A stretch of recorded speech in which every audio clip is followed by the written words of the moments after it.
They call me Squirrel. What's going on, Squirrel Squad? It's Tuesday, and I decided to give Tommy Cooper a little break. I feel like the Tommy Cooper hour just wasn't Tommy's best stuff, and that's what I have to work with right now. I love Tommy and his work, and I think it's amazing, but I feel like some of that kind of drags along, and I think the views on those videos are proving that. So this week I decided to go with the Top 10 Tuesday. I brought back everybody's favorite channel, it's WatchMojoUK. I know like a lot of people love this channel, and there's people that got their reservations about it, and that's fine, because they put together some good lists. And I always enjoy these lists, and I know that a lot of times people say, well, that's not really an accurate depiction, but I always like people telling me in the comments below what they would have on the list instead. So we're going to go with the top 10 British bands who never cracked America. I'm very interested in this. I really want to see if they're bands I've never heard of, or if they're bands I've heard of but just never made it big here, but were big in the UK. I guess we're about to find out, and if you're... what was that? I have no idea. Anyways, if you're new here, hit the subscription button and come back for some more of my ramblings and bumblings and stupid stuff. Here we go, let's check it out together, and I'll react to the top 10 British bands that never cracked America. WatchMojoUK. There it is, baby. These musical groups found fame in the UK, but they remained relatively obscure in the US.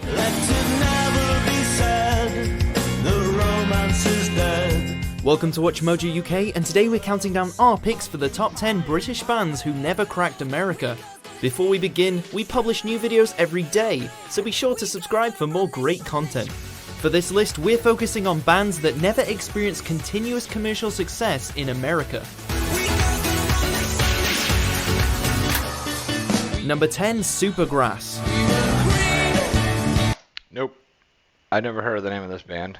I don't know if I know the song, but don't know the name. For a British band to successfully cross over into America, it's crucial to capitalise upon the buzz. And for Oxford group Supergrass, well, they failed to expand beyond their native demographic. Never heard of the band, but the first song there, that first song I did know, this one I don't know.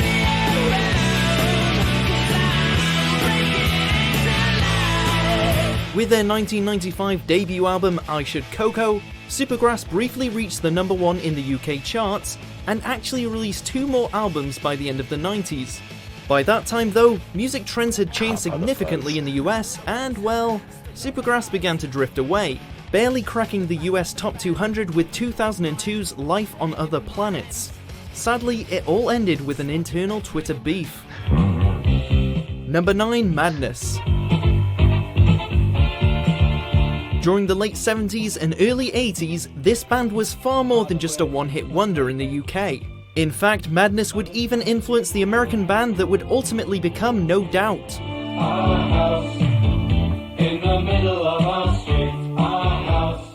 And like Gwen Stefani's versatile group, Madness didn't align themselves with a specific genre, as they blended together a variety of musical styles.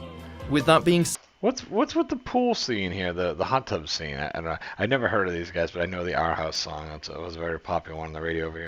Madness was, in fact, linked to skinheads in their early days, which perhaps negatively affected larger-scale opportunities. Regardless, the UK band experienced great success during their initial 10-year run, but never once did one of their acclaimed albums crack the US Top 100 charts. It must be love, love, love. Number 8, Take That. That one. I guess now it's time for me to give up. By the mid-90s, the legendary music executive I like that guy's hat. Clive Davis signed this UK boy band to a record deal with Arista, but Take That had already begun to self-destruct. So come on, get it on. I don't know what you're waiting for. In their prime, Gary Barlow stunned critics with his songwriting skills, and a young Robbie Williams displayed his obvious star power. And so, Take That seemed primed for America. Yet Williams quit in 1996 just as the pop scene was about to change in the United States. The group initially formed in the early 90s, and despite 3 well-received albums, Take That just didn't seem to have the right amount of mojo to keep it going, although the core members would later reunite with Williams in 2010. Wash your mouth, son, or you'll find yourself floating home. Number 7, I don't know who those people were. I never heard of any of them, and I never heard of any of those songs, so take that. Kasabian. Never heard of Kasabian. American indie fans have certainly heard of this group from Leicester, despite the fact that Kasabian's lead singer Sergio Pizzorno once noted that he hates indie bands. So that's one thing to consider when thinking about Kasabian's failed American crossover.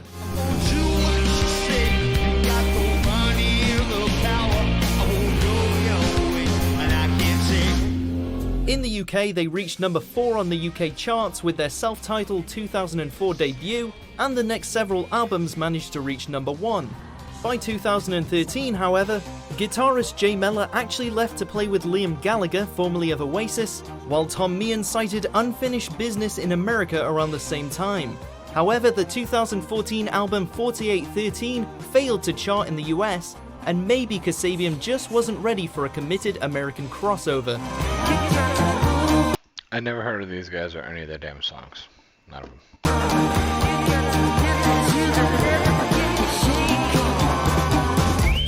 Boy. Number 6, Happy Mondays.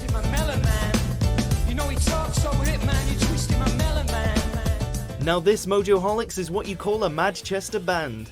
From 1980 to 1993, Happy Mondays managed to gain quite the following in the UK, certainly with their 1990 album Pills and Thrills and Bellyaches.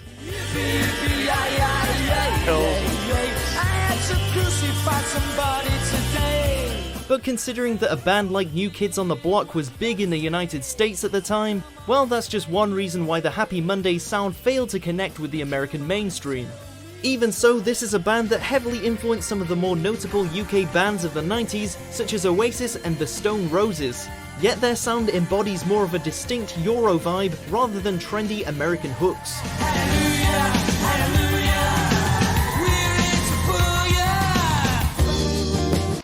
Yeah, I never heard of those guys. Those songs didn't seem familiar. I think they were ahead of the genre. Like they were in a different genre at the wrong time. They sounded good, but they didn't fit into what was going on at the time. Certainly weren't, New Kids on the Blockish. Number 5, Stereophonics. I've been down and I'm wondering why these little black clouds keep walking around me. From the late 90s to the early 2000s, this Welsh band established a reputation for their killer live shows. However, Stereophonics ultimately dismissed original drummer Stuart Cable in 2003, reportedly because he was more interested in his TV show than the band.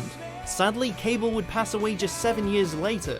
In their prime, Stereophonics was known as one of the most talented UK bands, releasing 5 #1 albums throughout the 2000s. It's such a shitty green screen for a professional music video. That was horrible. Yet only one of those, 2001's Just Enough Education to Perform, managed to crack the US top 200 charts. So maybe tomorrow I'll find my way home. Despite the lack of American buzz, Stereophonics continues in their native Wales as one of the most highly regarded UK bands of the 21st century.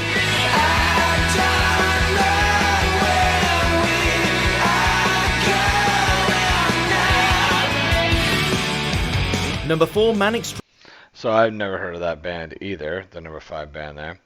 But one thing I am noticing through doing this is that I'm finding some cool bands that I'll probably go check out later on and go check out some of their music. So that's cool at least. Street Preachers.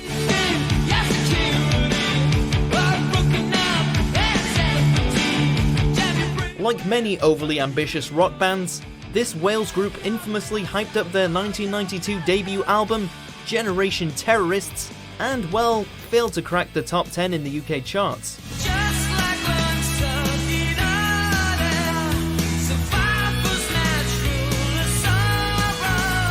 In fact, the Manics wouldn't land a #1 until 6 years later, this coming 3 years after the mysterious disappearance of the celebrated songwriter and guitarist Richie Edwards. Their music is pure rock, something that US rock enthusiasts could easily get behind, or so it would seem. But while the Manics became iconic figures overseas, their sound just never translated to American mainstream consumers. Decades after the loss of Edwards, however, the Manics continue to wail.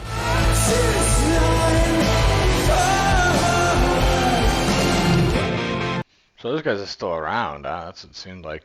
I never understood the music videos or anything like the paint dripping, and to me it's just a big friggin' mess for no reason. Number 3, Pulp. Oh, we were born within an hour of each other. Our mother said we could be sister and brother. By the time of this band's success during the mid-90s Britpop era, they had already been together well over 15 years. And until then, Pulp had never actually landed a gold record, let alone an American hit. But albums like Different Class and This Is Hardcore teased at a potential American crossover, with the latter finding its way to the US charts in 1996.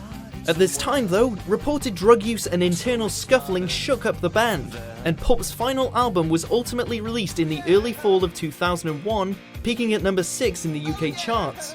For a brief time, this group was on par with the likes of Oasis, but like the Gallaghers, Pulp just couldn't manage to keep the unit together.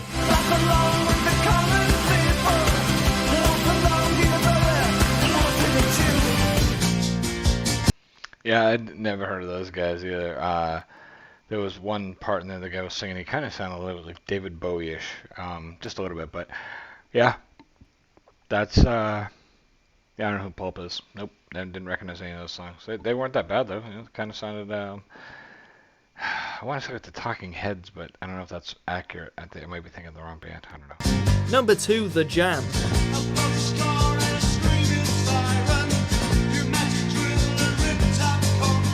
Fronted by the multi-talented Paul Weller, a man known for his distinct... Just thinking about all this music in this video, there's no way I'm not getting whacked with copyrights.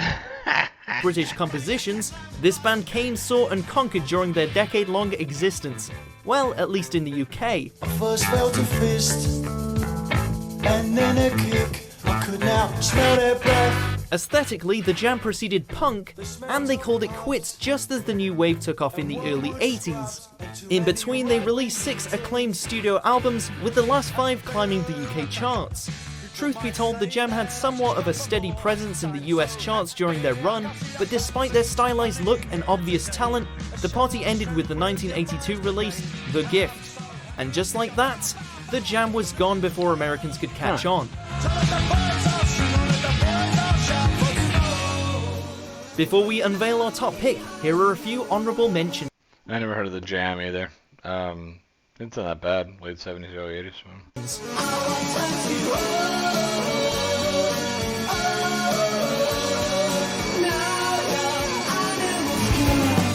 Spend the evening unpacking books from boxes.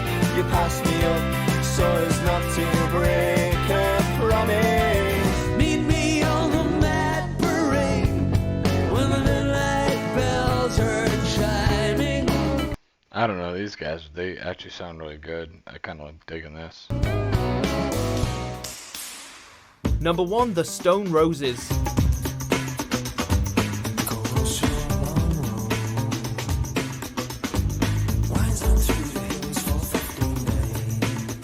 If you're even vaguely familiar with the bravado and attitude of Oasis, well, let's just say the Gallagher brothers were inspired by the Stone Roses.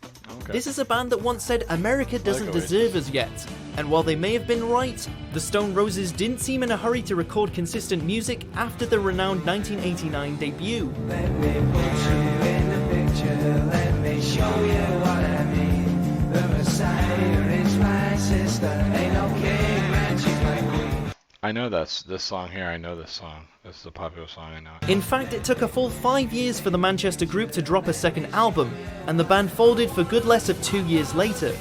Since then, there has always been talks of a reunion, but it just never seemed... I hate it when talented people are too screwed up to make it work. Like, you get all this damn talent and you're screwing it up. Whether it be drugs or personal issues, whatever it is. It sucks. It's sad to see. I mean, let me know in the comments below who you think never really made it big over in my country from the UK. I'm interested to find out what you got to say. I saw a couple bands there. I'm going to go back and take some notes and some people that I'll want to watch some more of. One of those honorable mention bands sounded really good.